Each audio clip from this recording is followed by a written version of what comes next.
Okay, today let's look at countering the over-under pass. The over-under pass is a very effective way for the top person to close the gap, control hips and legs, and then work to get past the knee line and past the guard. It can be difficult on the bottom if you're faced with someone who's got a heavy over-under pass. So let's look at one way we can work with this position.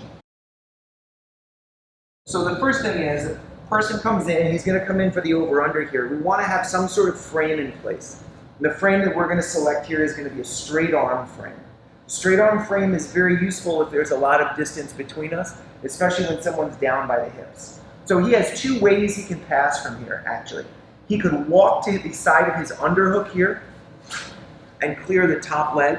Okay, and you see this sometimes, especially with the gi, but you don't see it too much without the gi. You do see it with the gi, and you see it when the person on the bottom like overcompensates sometimes and turns too far this way, and then you get this sort of passing to the underhook side like this. Yep.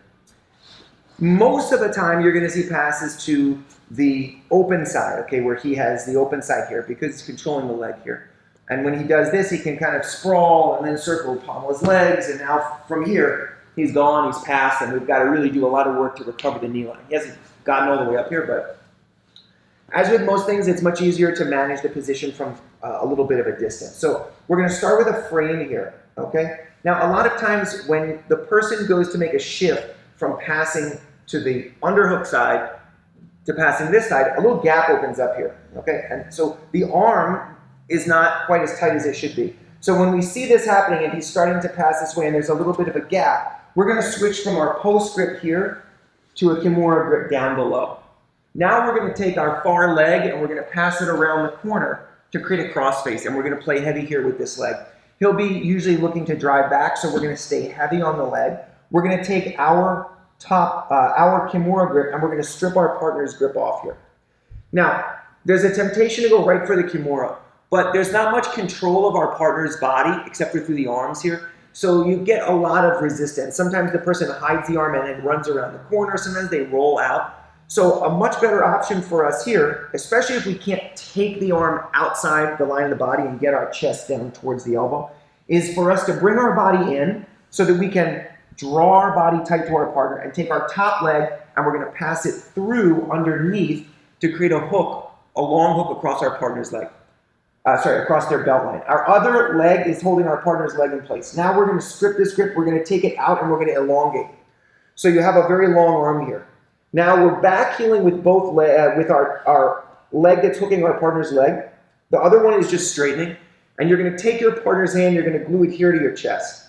With our knees pinched, we can finish the arm lock right from here. We're going to give a bridge, we're going to push our hips forward, and you get a super strong version of the arm lock. Okay, as a second variation, you can pass this arm through underneath and create an extra tight version with the lat Juji. Okay, so let's look at that one more time, and then we'll look at a kind of a response from our partner. So we're here, just rotate slightly with me, please. We're in the over-under. Boom, we're extending, our partner goes, and we shoot the kimura grip here. Now we take our leg, pass it to the outside, and we create a heavy leg. Now we're here, we're going to take our leg and we're going to pass it through. As we start to get our grip, sometimes our partner will free this leg, so they'll take it out and they'll realize that if they stay here, they're going to get finished. So what they'll do is they'll start to roll. They'll heist up like this, and then they'll kind of do a roll out, right, in order to be able to try. What he wants to do is he wants to roll, turn up into me if he can, and slip this arm, right? A lot of times you'll see people looking to slip the elbow line in this fashion, okay? In any case, he realizes that he's stuck underneath here in this position, and if he stays, there's going to be trouble. So what he's doing is he's kind of rolling over, he's tripoding up and he's rolling over the shoulders. As we see this happening, we're going to focus on keeping this arm long. We're doing that with a pull, and then as he rolls through, he lands in a position where we can pass our leg over the top. We swap our legs so that the right leg goes on the bottom, and now from here, we're in a solid position to finish for the Juji. So one last time here, we'll show it from the other angle. So you have the over-under, we're going to post, we see the kimura grip, we lock the figure four, we pass the leg over the top. Then we feed it through, and you can see it coming through on this side. Option A, we take the arm out, extending it, and then we bring our hips forward as we elongate our body. This is your first finish. As your partner goes to escape the leg and effect a roll, you're going to stay with the arm, keeping it long. He wants to come up so he can slip this elbow, start to turn into a zip. We're going to pass the leg over the top, keep the arm long.